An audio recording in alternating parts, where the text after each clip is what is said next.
Est-ce que ça t'arrive d'être réveillé toujours à 3 heures du matin et il y a un organe qui est responsable de ça, c'est ton foie qui te parle et voilà ce il essaye en tout cas de te dire chaque nuit.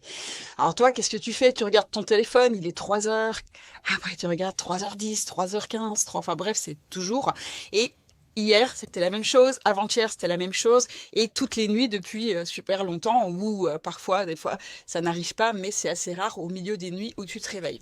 Tu peux être endormi normalement vers 23 heures, fatigué de ta journée, mais eh bien à 3 heures du mat, tes yeux sont grands ouverts, ton cerveau il tourne à 100 à l'heure, tu rumines ce que tu dois faire demain, c'est le petit vélo qui tourne dans la tête, tu t'inquiètes pour un truc qui n'arrivera probablement jamais, et plus tu essayes de te rendormir, plus tu es réveillé. 5h30, tu finis par sombrer dans le sommeil, et 7 heures, le réveil sonne, et là tu commences ta journée avec 4 heures de sommeil haché et cette sensation d'être passé sous un camion.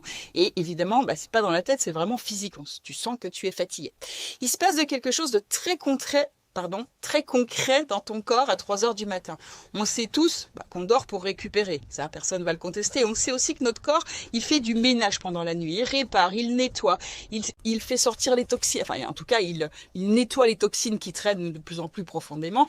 Il régénère et tout ça, c'est prouvé, bien évidemment. On le sait, il y a des études qui le montrent. Et on sait aussi qu'un organe en particulier est le boss du nettoyage, c'est le foie.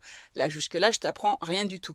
Maintenant, ce que tu sais peut-être pas, c'est qu'entre 1 heure et 4 heures du matin, ton foie travaille à fond. C'est son moment de détox intense. Il filtre, il nettoie, il élimine tout ce qui ne devrait pas être là et il a du boulot. Parce qu'entre toute la pollution, les médicaments, la chimie, ce qui se trouve, les conservateurs qui se trouvent dans les aliments, il y a beaucoup de boulot.